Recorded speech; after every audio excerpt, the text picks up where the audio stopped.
उत्पत्ति अध्याय 10। उत्पत्ति अध्याय 10। नूह की वंशावली। नूह के पुत्र जो शेम, हाम और एपेत थे, उनके पुत्र जल प्रलय के पश्चात उत्पन्न हुए। उनकी वंशावली यह है। एपेत के पुत्र गोमेर, मागोग, मादै, याबान, तुबल, मेशेक और तिरास हुए। और गोमेर के पुत्र अश्कनज, रिपत और तोगरमा हुए। और यावान के वंश में एलीशा और तरशीश और कित्ती और दोदानी लोग हुए। इनके वंश अन्य जातियों के द्वीपों के देशों में ऐसे बढ़ गए कि वे भिन्न भिन्न भाषाओं, कुलों और जातियों के अनुसार अलग अलग हो गए। फिर हाम के पुत्र कूश और मिस्र और फूत और कनान हुए। और कूश के पुत्र सबा, हवीला, सबता, रामा और सबुतका हुए। और रामा के पुत्र शबा और ददान हुए। और कूश के वंश में निम्रोद भी हुआ। पृथ्वी पर पहला वीर वही हुआ है। यह यहोवा की दृष्टि में पराक्रमी शिकार खेलने वाला ठहरा। इससे यह कहावत चलती है कि निम्रोद के समान यहोवा की दृष्टि में पराक्रमी शिकार खेलने वाला।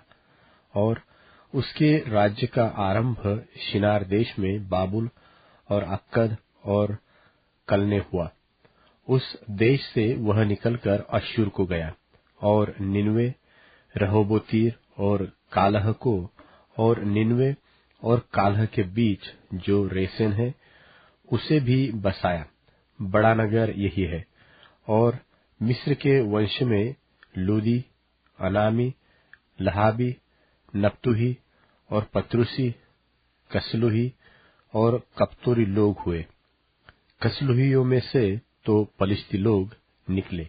फिर कनान के वंश में उसका ज्येष्ठ सिदोन, तबहित और यबूसी, एमोरी, गिर्गाशी, हिव्वी, अर्की, सीनी, अरवदी, समारी, हमाती लोग भी हुए। फिर कनानियों के कुल भी फैल गए।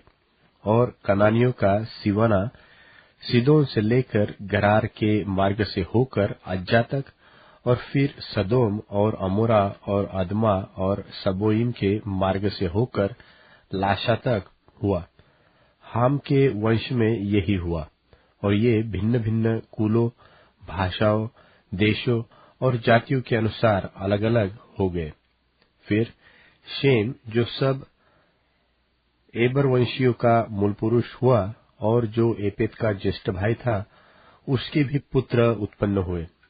शेम के पुत्र एलाम, अश्शूर, अर्पक्षद, लूद और आराम हुए।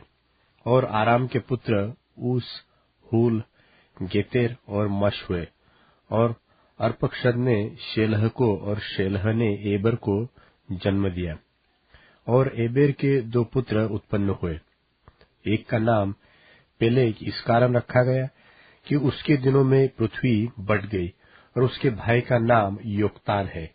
और योक्तान ने अलमुदाद, शेलेप, हसमावेत, एरह, यदोरवाम, उजाल, दिकला, ओबाल, अबिमायल, शबा, ओपीर, हवीला और योबाब को जन्म दिया। यही सब योक्तान के पुत्र हुए।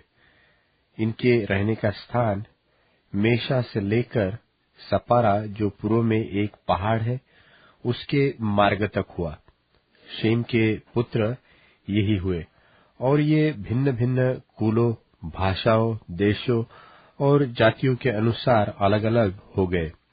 नूह के पुत्रों के घराने यही है। और उनकी जातियों के अनुसार उनकी वंशावली यही है। और जल प्रलय के पश्चात पृथ्वी भर की जातियां इन्हीं में से होकर बढ़ गई।